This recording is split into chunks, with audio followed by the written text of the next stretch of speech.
So again, I won't dwell on this too long, but the terminology product, what is it and where is it? You can find it at data.digitalsocialcare.co.uk.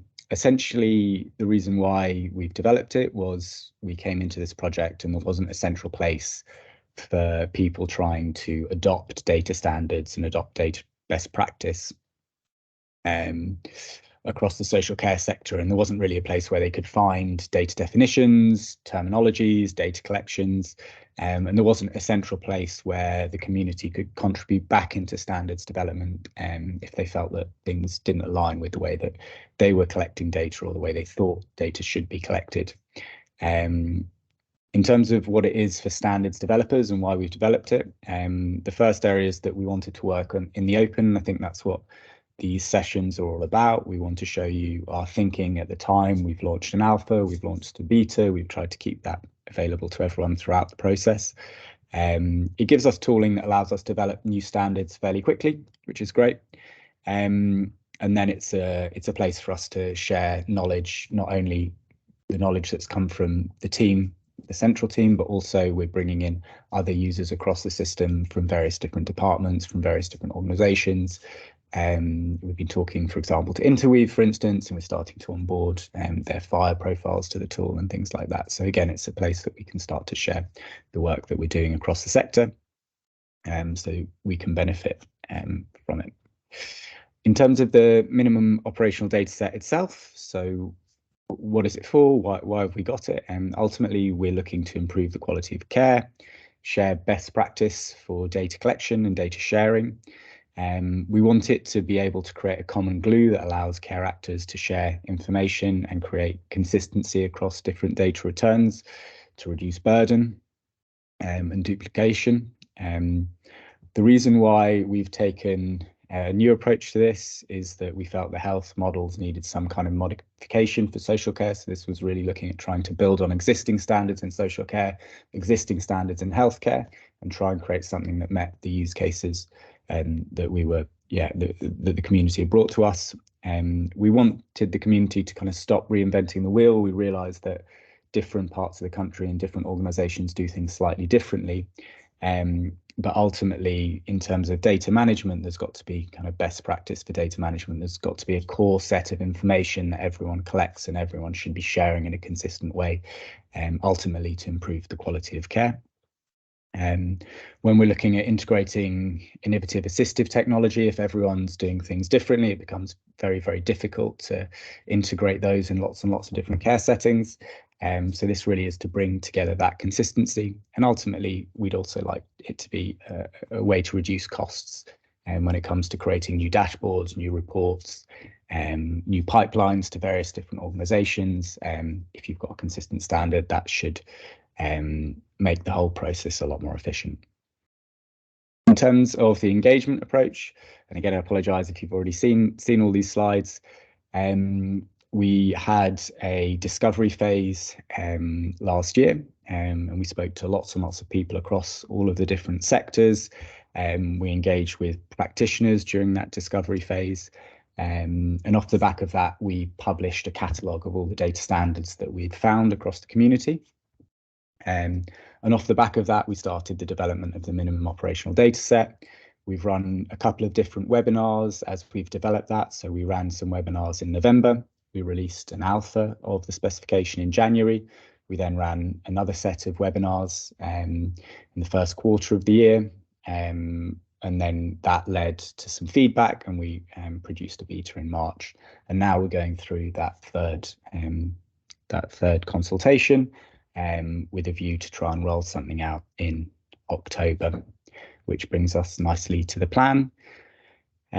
So we're looking to run these groups over the next month. So we should have the fourth topic group at the end of the month. That will allow us to collect feedback, and this is really, we're really asking for the community to feedback on the specification, because this is the opportunity now to make sure it is fit for purpose and it meets everyone's needs. The idea is that we'll get the draft standard ready in August, and then that will go through some internal verification and validation with a view to getting a kind of a version 1 of the standard ready in October. In October, once that standard has got to kind of a 1.0, it will go to the DAPB, which is a national process for data standards, and it will start to go through that national process. Now, once that gets accredited by the DAPB, it becomes national standard, which all providers will have to implement as part of the Health and Social Care Act. So it's really important that although we're looking at a longer timeline where we release a version 1 in October, and suppliers will have some time to implement this, we need to make sure that the specification's right by the time it goes into that process, because once it goes into the process of the DAPB, it becomes more difficult to change. So we're really asking for as much engagement over the next few months as possible to make sure whatever goes into that process is right. So in terms of the agenda today, so I'll take you through the ask in terms of what we'd like you to do in terms of feedback after this when we send through the feedback forms, and thank you to everyone who's already submitted those feedback forms. They're really, really useful. We'll review the mod specification and the conceptual model for observations, which was one of the areas we wanted to cover. I'll present the gap analysis we've done internally so far, and then I'll ask you all to complete the survey. We'll run the survey during the webinar, but we'll also give everyone a bit of time at the end to fill that in as well. So in terms of the minimum operational data set, you can find it here at data.digitalsocialcare.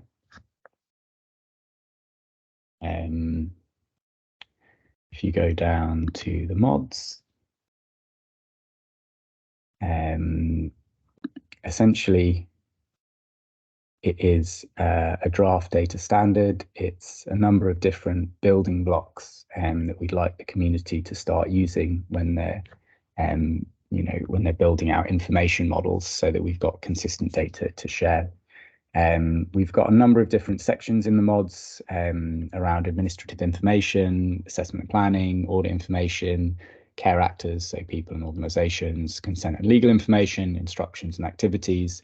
And today's session will focus on the observations that are made throughout the kind of care assessment and planning process. As well as the kind of data model itself, which kind of go down to the attributes that you'd expect to collect when you made an alert, or when you've got an observation of allergies and adverse reactions. We've also developed a conceptual data model as well. So I will just bring the tab over.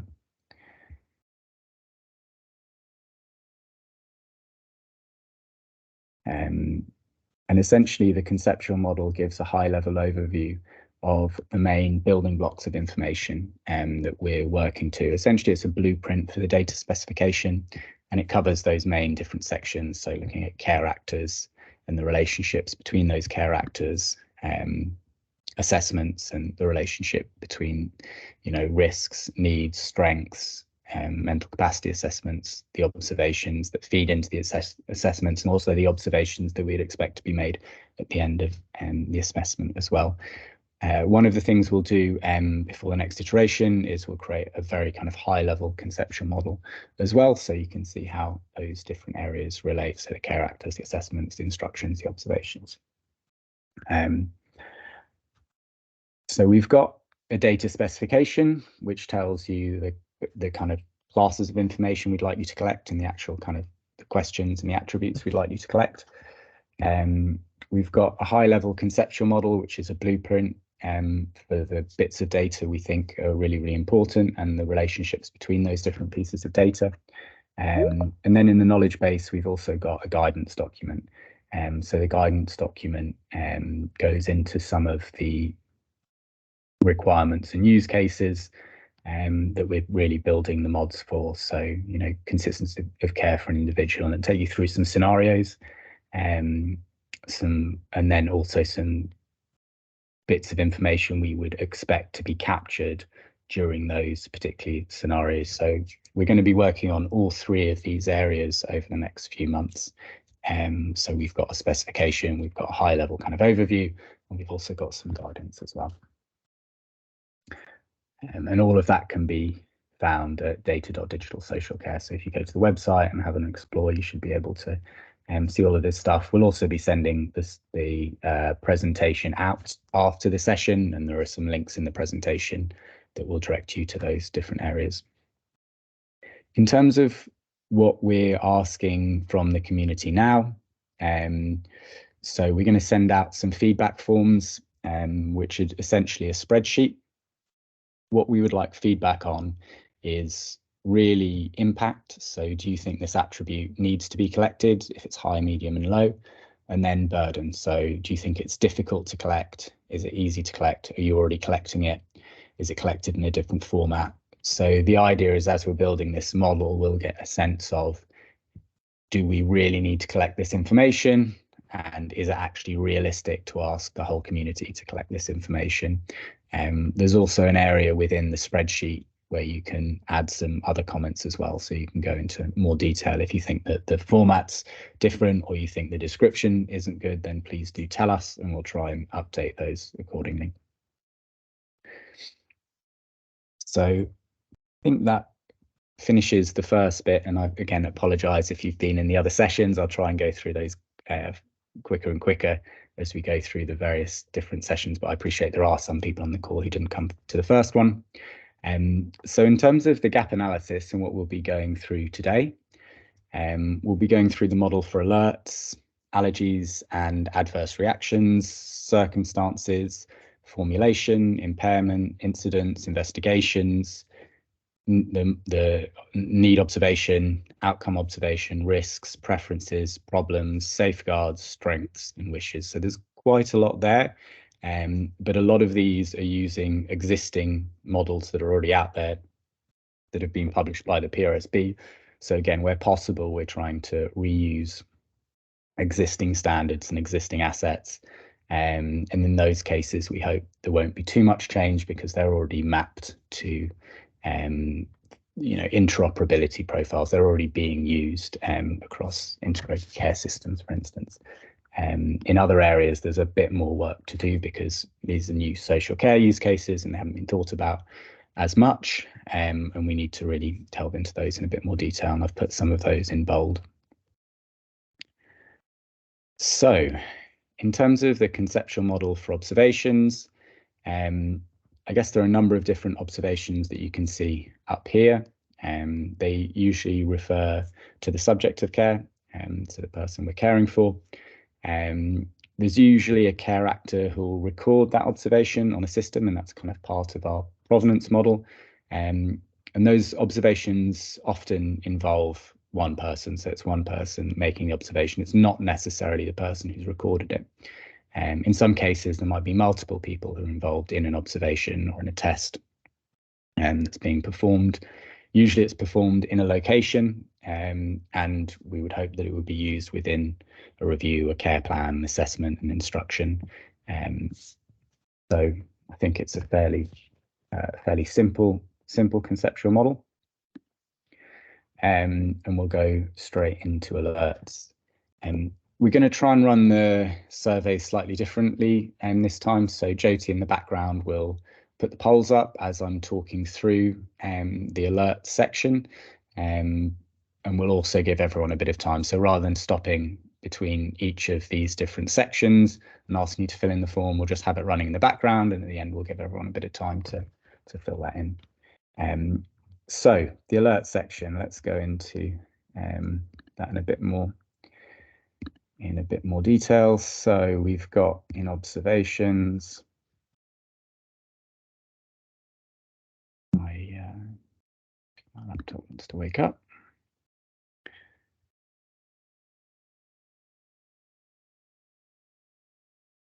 We have alerts. Ultimately, alerts are about the subject of care. and the model gives us the ability to add some free text and really to add any significant information meriting a specific and highly visible warning to any user. So it's a kind of high level way of alerting people across the system that something's happened. In terms of the feedback that we've got around this, so I think there's general feedback that at the moment in the alert section, we've got something on the person who completes the record. That information's within the provenance model anyway, so we're going to take that out. We don't need to explicitly call it out because we'd expect when this information's created, it would be logged in part of the way that those information systems capture the information. I think we'd like to add the date of the alert. I think that's really important. Currently it's free text, so potentially we could give the opportunity to add a code as well as free text, so you'd have the opportunity of both, and then as this develops, potentially we'd have more codes and code systems in there. One of the things we found in the FHIR messaging format, which is used to send information across the current health and social care system, is status, so the status of the alert if it's active. For example, so that's a potential candidate to bring in there, the category of the alert, and then potentially the period that we think that alert is valid from. So those are all areas that when we looked back at the model, we saw that potentially in the FHIR messages, there was an opportunity to add that information. I think the other observation that goes for all of these observations is that when we go back to the conceptual model for observations,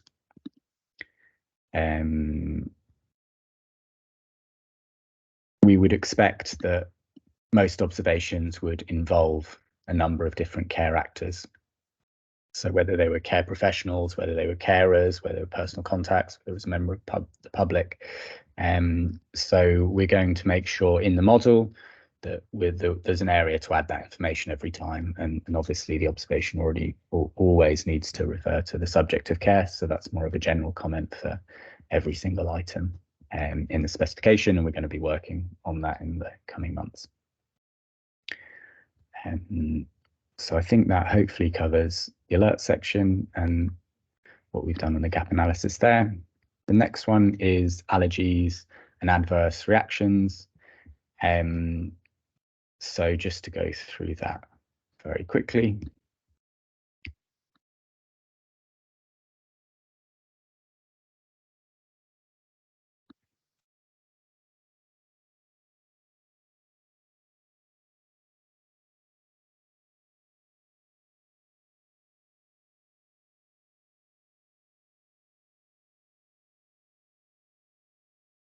Essentially what you have here is you've got some information about the causative agent.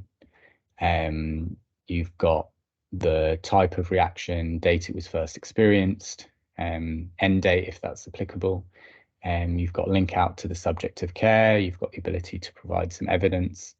So the results of the investigation that confirm the diagnosis, and then you can add some information about the reaction, so the reaction details, when it happened, certainty, the location, route of exposure, severity, substance, all of that kind of good stuff. And then in the causative agent, you've got the ability to either add that as free text or as a coded value. So one of the things we found in the FHIR messaging format was there was the status of the allergy and adverse reactions. I think that's something we probably want to bring in. There's a kind of general comment about these models. So what you'll see is that quite often there's a link out to performing professional, and we've got all the information in there. In terms of the way we do the modeling, rather than adding that as explicitly there, we're just going to ask people to have a reference to that performing professional. So when you see the model, you won't have name, role, grade, speciality. It will be a link to performing professional, and then you click on that and you can see the information. So it will make the whole model a little bit easier to navigate. And I think when you're building out, your database, that's how you would be doing anyway.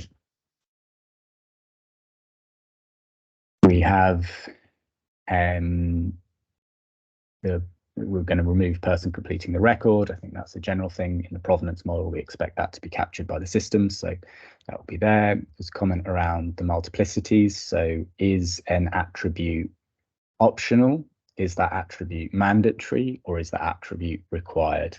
And that goes for all of the observations, and actually every single data class in the model. One of the bits of feedback was we should be making it a little bit more clear, so the community know which bits are 100% mandatory. You absolutely have to have the stuff. Which bits of the model are required. We would expect you to collect it, but the model will work. You can share the rest of the information without it, and then what's actually just optional. And we think it's best practice to have, but not necessarily something we'd expect everyone to collect.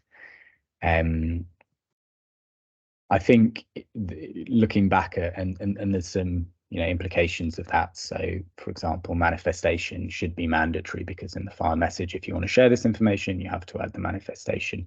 And at the moment, that's not mandatory in the current allergies and adverse reactions model, for instance. And I think in general, in some cases, we haven't, in the tooling, we haven't made the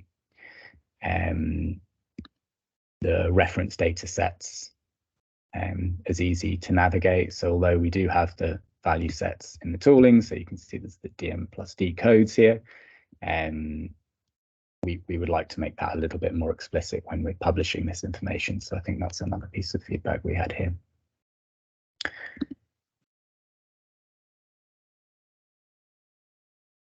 So the next one is around circumstances.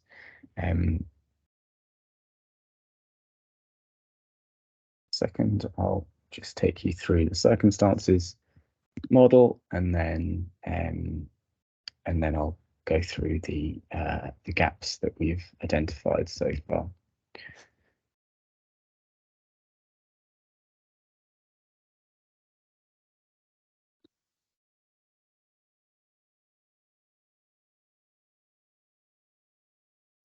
So there are a number of different circumstances that were identified. One was around dependence, one was around access, access to a property and things like that. One was around the accommodation status, another was around education history. We had household composition, household environment, occupational history, and also a general one around social circumstances. So I'll do a brief tour of that now, and then I'll go into the extra things that we think we need to collect. So in terms of dependence, we have the date of the observation, details of any responsibility the person has for dependence. That's a free text field. Person completing the record, performing professional. Again, there are those general comments around removing person completing the record, as it's already in the provenance model, and just having a reference to performing professional, and then the location, so where the observation was made. And again, we could potentially have a link through to that. I think, again, one of the things we found in location is that in the current model, you have to have an ODS code for that, but potentially those observations wouldn't necessarily be made within settings that had ODS codes. So I think we're going to be looking into that as well. So we had one comment, I think, around dependence. So I think at the moment in the risk assessments, if you have dependence, that needs to be highlighted. So potentially we need to make an explicit link between those circumstances and the risk assessment. I think the details of dependence at the moment are completely free text. The suggestion, do we want to have the number of dependents? It might be overkill, but that was one of the suggestions. And I think that's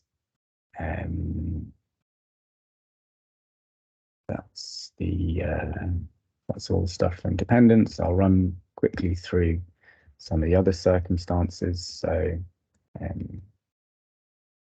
we've got access, so any special access requirements, keys, safe locks, all of that other good stuff. Again, that's a narrative description. I don't think there are any more comments on that apart from the ones that were applicable to all of the circumstances ones. We've got the accommodation status, very, very similar. We've got a similar model, location, person, record, all that other stuff. Those comments go through. I think the only comment we had in here is that the accommodation status, we've got the link to the value set, but we haven't actually put it in the publication environment, so it's really easy to see what those different fields are. So we will be doing that in the next version of the mods to make it really easy. Education history, very, very similar model. It's a narrative description with some dates and links back to the person it's about. Household composition.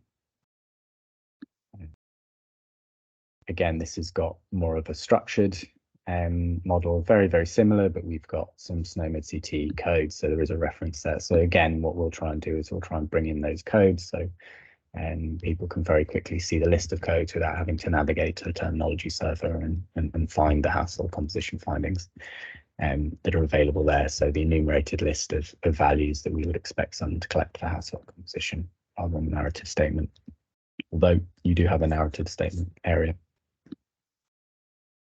We've got, yeah, okay, that's completing record. That's, I think, very similar comment to the other areas. So we've got household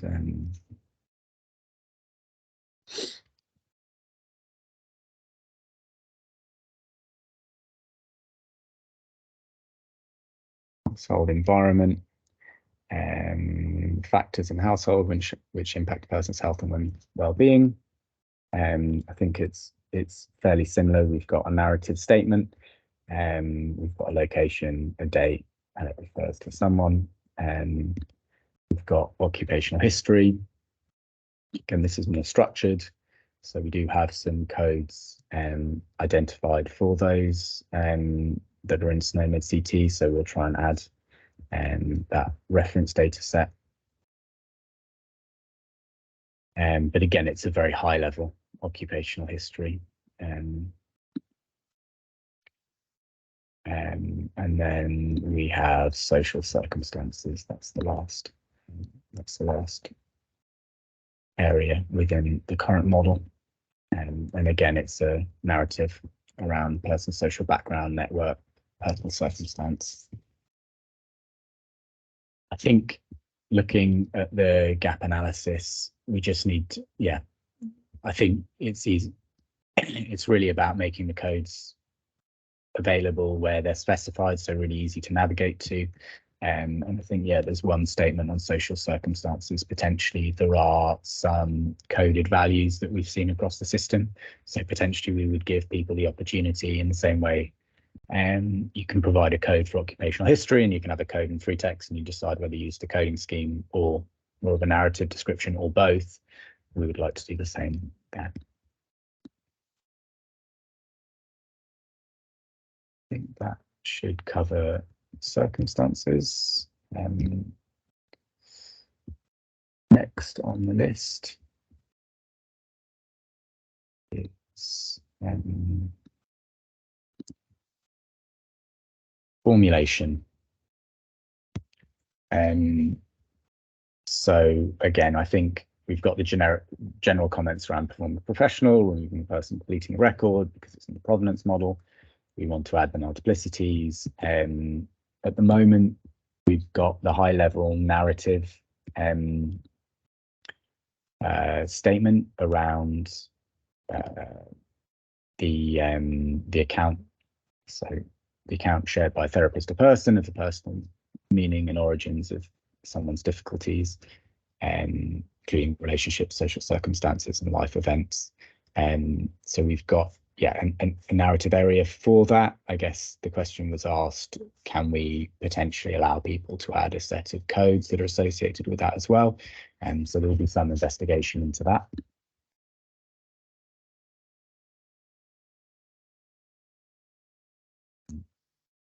Impairment, I think, same generic comments. The only thing to look at is currently in the observation impairment observations, there is the opportunity to add the impairment category as a coded value,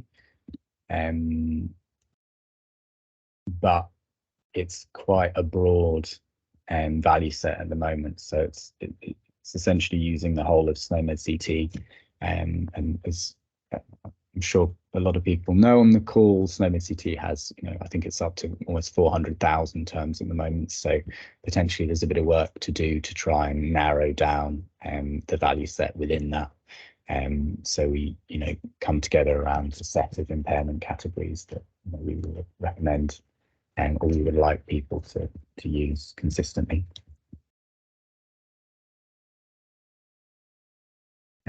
The next one is incidents. So let's go into the incident model.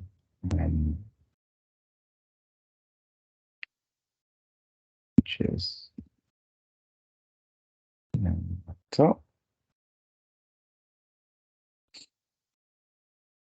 Apologize, my network is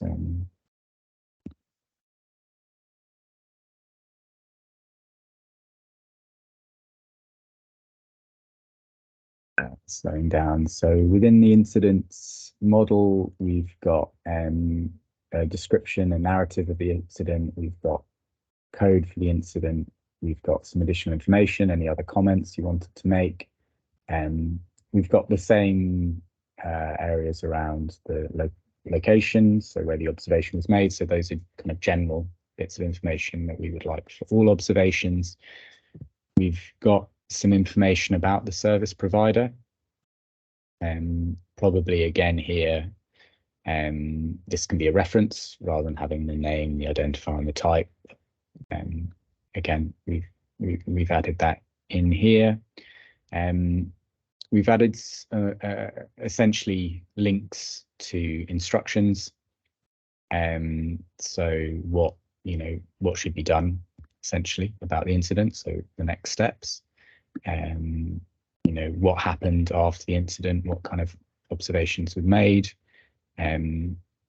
Links out to who should be informed, not necessarily they have been informed, but who should be informed of the incident, the people who or organizations who were involved in the incident, and then any correspondence that has been made regarding the incident. So there should be some way to manage that. And that tells you, these are the people who should be informed, and the correspondence section tells you actually who has been informed. So which messages have been sent, how are they sent? And again, those are references to other parts of the model, and then obviously who the incident relates to the subject of care. So I think we wanted to do a little bit of work around the coded value for incidents. So I think we're going to need to dig into that a little bit more. I think you've got the general comments where we want references in the model rather than actually explicitly going into the detail of things like service provider or instruction outcomes. There are other areas in the model that tell you how to collect that information, so it will make the model easier to navigate. Potentially, we've put some information about who is involved. There's a question about, do we want to put narrative? The context of how they're involved should probably be in the narrative description anyway, but we could potentially add some qualification to how they were involved. It might be overkill in this area, statement. But I think that was one of the comments that we're going to look into. And then in terms of the description for informed within the incident area, I think at the moment it says care actors who have been informed. I think what it needs to say is care actors who should be informed, because the correspondence is where that information will be logged, so you'll know whether they have or they haven't. So we're on to the next one, which is investigations.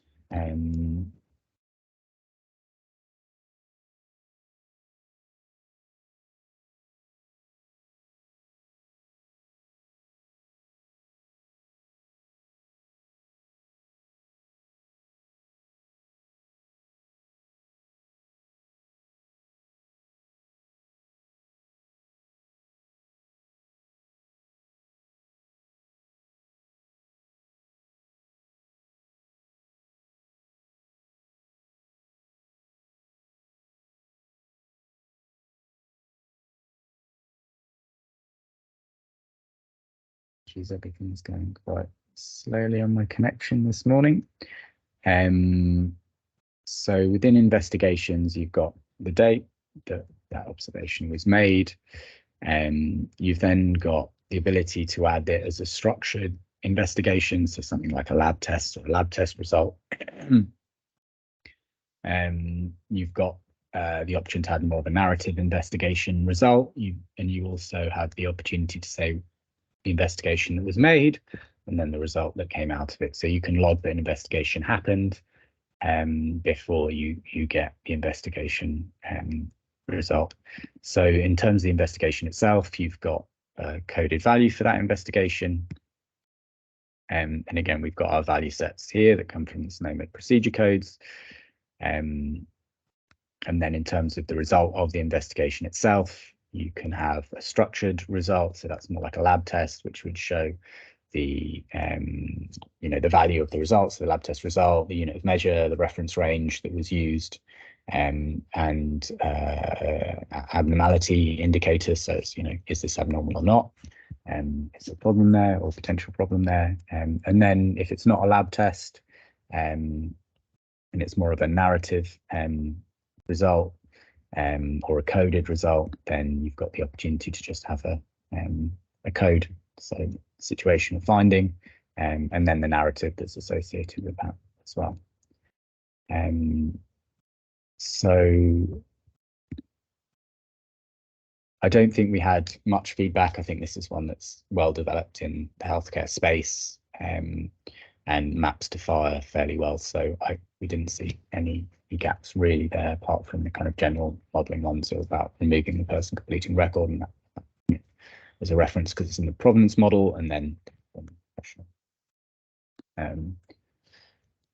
so I think the next one is around needs. I think we've talked through some of this already, because in the last session we looked at needs assessment. The key part of the needs assessment is recording the need. Ultimately, we've got a coded value, we've got date the observation was made, whether it's significant, whether it's urgent, the ability to add kind of free text around that, and the fact that it's related to the subject of care.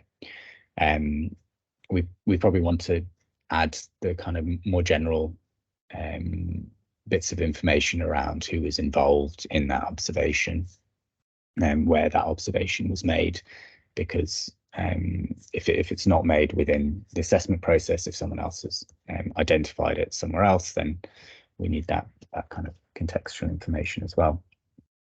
And the other comment is that we need to we've got links out to the coded values, so the data.digital social care needs that we've identified, but we're going to need to go through those and map all of those to SNOMED CT, and that's something we'll try and do in the coming months, or at least map the ones that there are SNOMED CT codes for, and then make those really, really explicit. So rather than just saying coded value, you'll actually have the list down here, so it'll be really easy to navigate.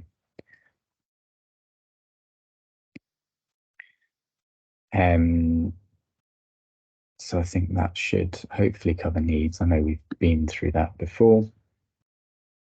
So outcomes, I think we've got still a little bit of work to do around that. I think in some cases, outcome is looked at the outcome of a process or administrative activity. So an outcome could be, oh, you're funded, 100% funded, for instance, and 100% funded isn't necessarily the same kind of observed outcome of an activity. So I think potentially there's going to be the possibility to try and differentiate between those two different types of observations, and maybe we need to be a bit better at explicitly differentiating them in the terminology and the way that we're building out the model. I think we need to add multiplicities into the outcome class, and again, we've got the more generic piece of information, which is who is involved in observing that particular outcome of an activity. At the moment, in terms of the model for outcome, it's a fairly simple model. You've got the date that the outcome was observed, a coded value if it's applicable, and then a narrative description. If not, you can always put both in as well.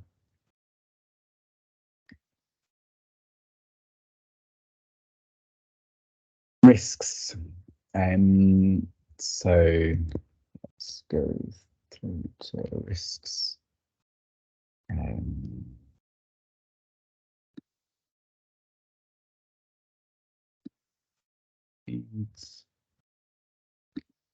Okay. So again, I think we looked at some of these last week when we were looking at the assessments and the risk assessments. We've got the coded value for the risk that links through to the mods risks that you can find in here. Again, what we need to do, in the same way we need to do this with the needs, we're going to go through and I think map all of these to SNOMED-CT codes where possible. So far, looking at them, I don't think there is a problem with most of them. The one that might be a bit trickier is some of those social risks and social needs. And in that case, what we'll do is we'll map the ones that we can, and then we'll try and feed back the ones that we haven't got mappings for into the development process for new codes for SNOMED-CT. So you've got that coded value that comes from one of those risks identified in the terminology. You've got the ability to add some free text. You've got the ability to add some information about the trigger factors for that risk.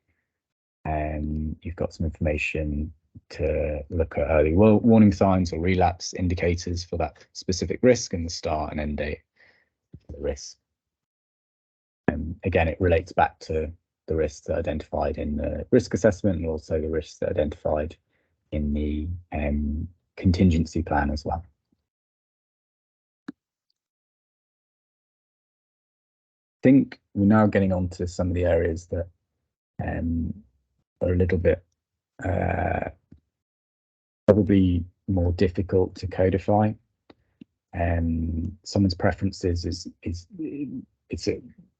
there's a lot ultimately that can fit into that, so it's probably not something that can be easily codified, but it's definitely something that we would like to capture.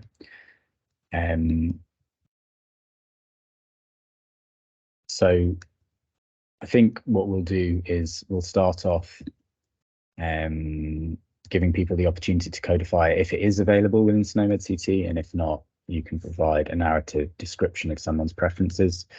One of the things we thought was potentially also this could be something that would be linked back to the About Me section, so you'd have the ability to have your longer narrative description of someone's preferences potentially, but then you'd also be able to break those out into, structured bits of information that could be codified, or at least broken out into each area of someone's preferences, so that then it's easier to navigate.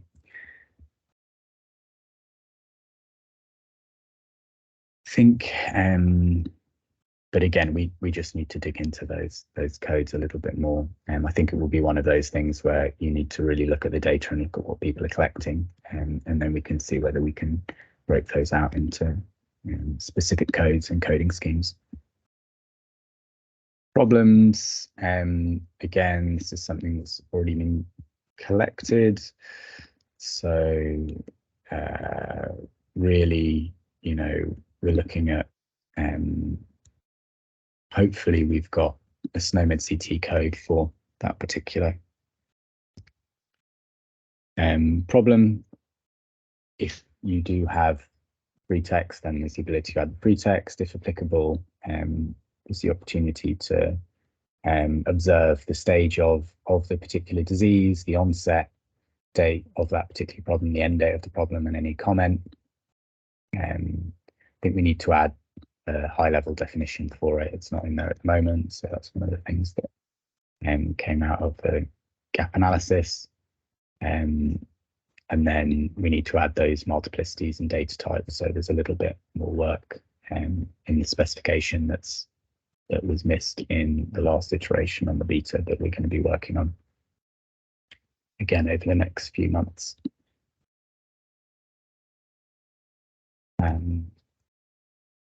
To the next one. So safeguarding concerns. So I think we've seen different ways of recording safeguarding across different collections and across different people's systems. So I think one of the things we're going to need to do is try and align, and that was one of the things that came across the gap analysis. Most of the information is the same, but we definitely need these two things to align properly. So currently we've got a safeguarding indicator, which is just a high level kind of look at, other safeguarding issues associated with the subject of care, when the safeguarding concerns were logged, location, when it was logged, the end date of the safeguarding concern, and then the actual safeguarding concern itself. That can be labeled as a code, and there's codes in SNOMED-CT that are here. Again, we should be adding them down here. And then we've got a free text version of that, a comment, and then a link out to the subject of care. So this at the moment is the safeguarding concern observation. Just very, very quickly,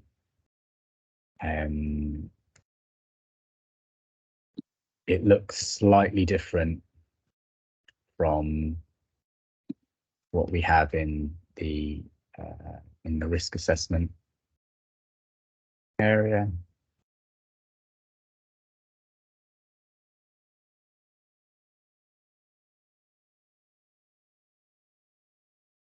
And one of the things we'll be doing is trying to merge those two different models. So we noticed that one of the things that we saw in the safeguarding area was potentially, were the police aware? Was there a crime reference number? And we wanted to know who'd been informed of the safeguarding concern. So I think it's really a case of merging the information that we've got here within the risk assessment and the safeguarding section there, and the safeguarding observations that we've seen elsewhere. So we'll be bringing that information together in the next release.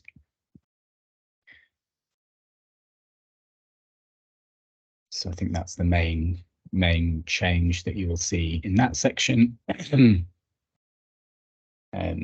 How are we doing in time? So strengths. So again, I think this could potentially be linked to the About Me section. It felt like there's not a lot of codes around there for people's specific strengths. So probably what we'll do is we'll start off with a more generic area where you can add a SNOMED-CT code if it's available. You can add free text, and then you can have the observation made. I think after we collect the data, it'll probably be later on in the process, we'll try and see if we can elaborate on that. You can't do everything at once, so we've identified there's a gap. We know that it's there. We'll try and put something more generic in place to start with, or more general, and then we'll see whether we can make it more specific over the coming years.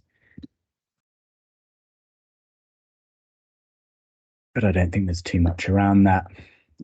Wishes is exactly the same, really. It's a very simple model at the moment. You've got what someone's wishes are as free text, as a coded value, the date that was made, and then who that record is about. Again, it can be linked back to the About Me section. There could be a more narrative version of this. This was more to kind of break things out into their constituent elements. so that you could check that, you know, those specific wishes have been met, and potentially you could record that they have been met, or they haven't, and why they haven't.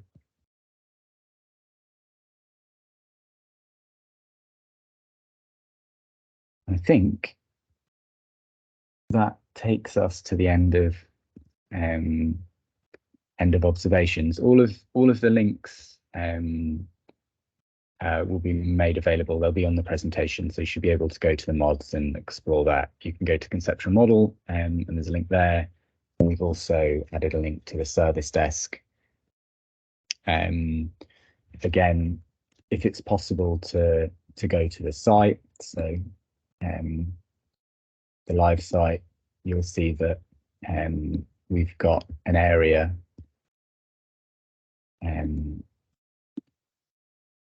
under assets where you can download the feedback form. If you could download that and then upload that to the service desk, that would be fantastic. The other thing is that we're adding all of these, all the content from the webinars up alongside this version of the mods.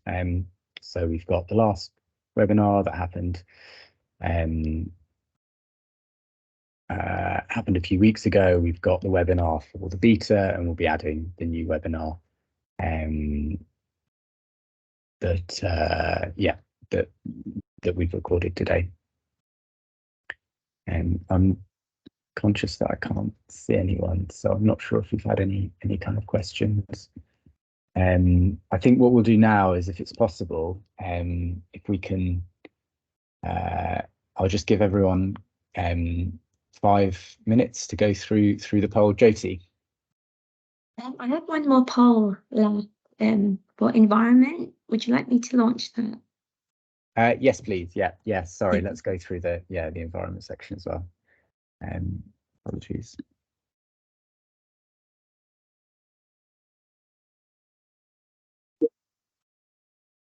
Let me just share my screen so I can show you the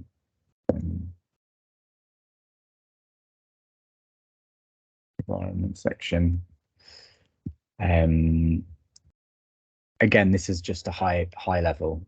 Really, environmental risk is what we're probably is the most likely thing that we will put here. But it's any other kind of environmental details that, and again, it's a narrative description of those. We didn't really feel that could necessarily be codified.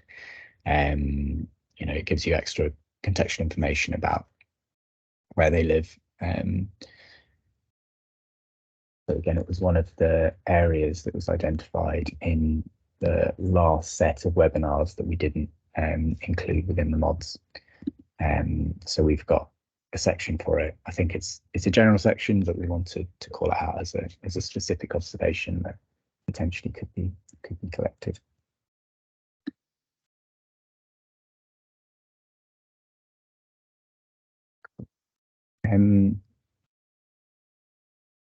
I'll stop sharing my screen.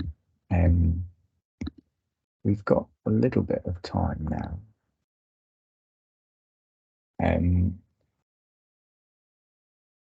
What we'll be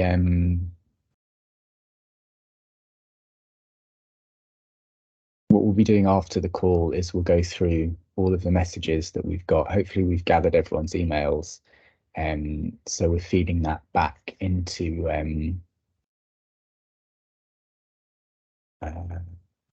into the next stage of the process.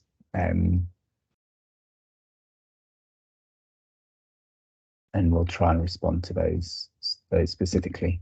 I don't know if we've got any other comments.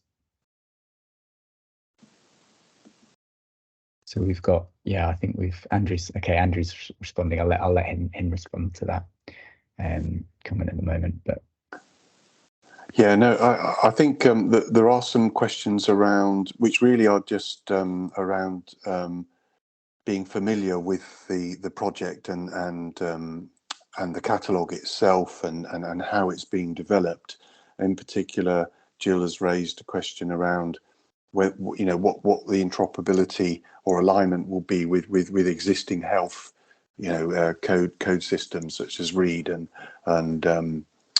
SNOMED CT, of course, being critical ones, but also things like DM plus D if there's going to be a medicine involved or things like that. So I would, and also then the key issue around definitions of terms, and of course they may well be nuanced and very different in social care compared to the SNOMED CT definition of a concept and a term. So I think some of these things need to be resolved, is how I've kind of answered that question.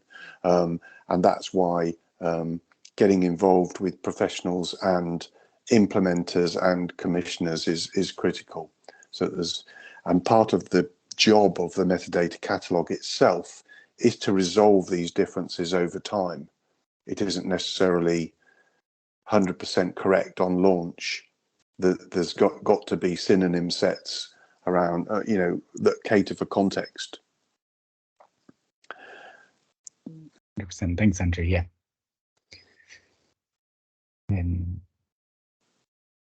Cool. So I hope everyone's had a chance to do the polls. I don't know, Jyoti, should we leave them open for a bit longer? Sure, yeah, can do. Or do you think it's yeah, I think we've got a few yeah, I think we've had a few responses for each. Cool. In that case, yeah, as we said, we'll be making the recording available. We'll log all the questions. We'll bring that back into the next stage of the process. Potentially, we'll try and respond to those questions individually as well. And in the meantime, please do download the feedback form and go through the model itself. As we said, we've got this consultation period running until the end of July. And then all of the feedback we're getting from the community and from the internal teams, from providers, from one-on-one interviews as well, will feed into the process in August to develop the draft. We've got September really to iterate that draft, and then it goes into the DAPB process. So we really want to get it as right as possible before it goes into that. So yeah, thank you all for your time today. And look forward to seeing some of you on the webinar next week. Thanks, Adam. Thanks all. Speak soon. Bye.